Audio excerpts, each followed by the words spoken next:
Bom, gente, se por um lado, deixa eu passar para o lado de cá, né? Bom, se por um lado, quando nós estamos tratando aí de arrecadação dos bens do devedor, investigação de pedido suspeito, revocatória, pedido de restituição, estamos mais ligados à formação de uma massa falida objetiva, agora é a habilitação dos créditos na falência.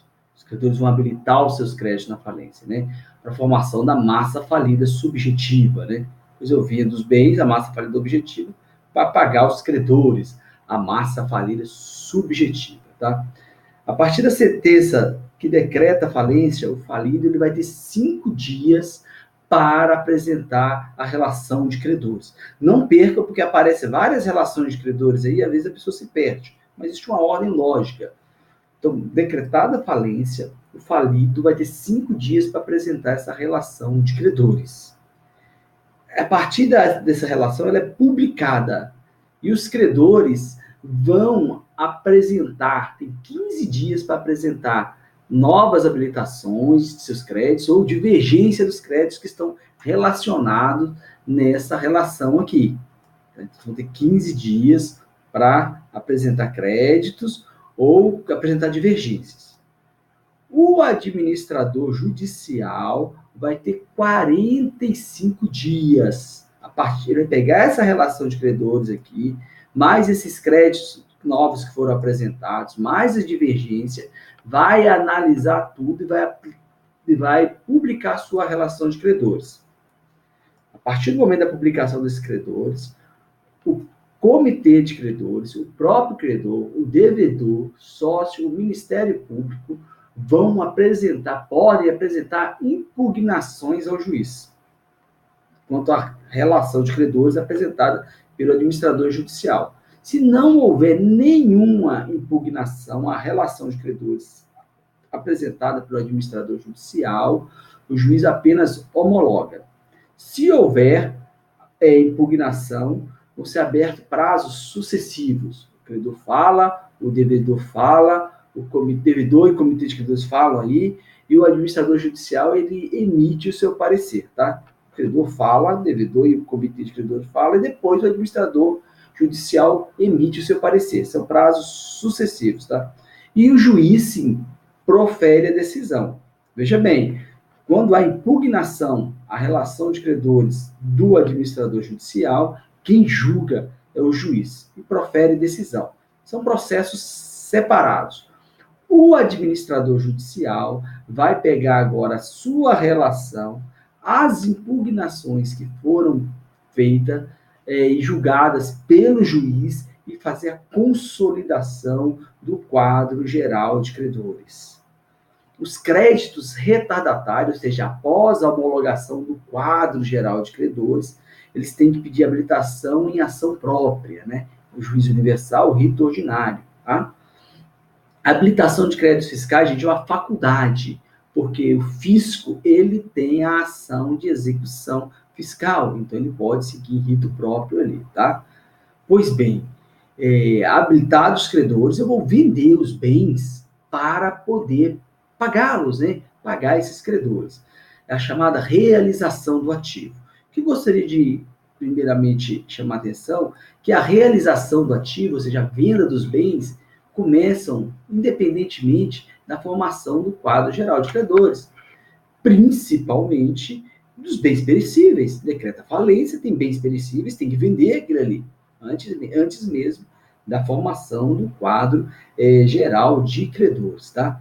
A lei traz uma ordem de preferência para vendas, né? Principalmente com base no princípio da preservação da empresa. Não é preservação do empresário, não, pelo amor de Deus, é da empresa, da atividade econômica organizada para a produção e circulação de bens e serviços.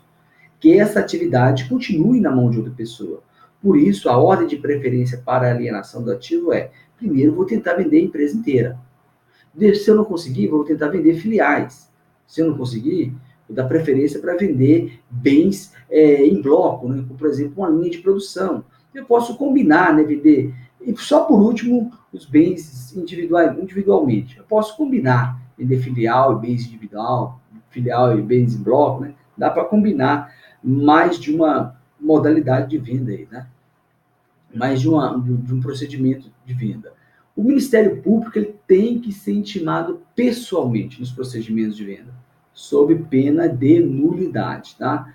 E a alienação pode ocorrer aí inferior ao valor de avaliação do bem. A modalidade de vendas, nós temos uma modalidade típica, né, de venda de bens. Uma delas é o leilão por lances, né? Você leva o bem e vai aqui ainda mais, né?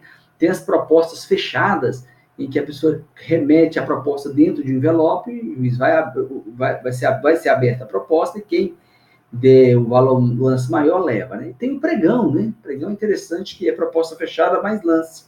A pessoa entrega a proposta fechada, o juiz pega a melhor proposta e mais aquelas... O juiz não, né? O leiloeiro pega a melhor proposta e as propostas de valor até 90% abaixo da melhor proposta e coloca isso para dar lance. Então, o pregão é a combinação de proposta fechada com leilão, né? Mas a maioria dos casos de venda se dá mediante leilão, e leilão mediante procedimento eletrônico, né? Está muito comum agora o leilão mediante procedimento eletrônico.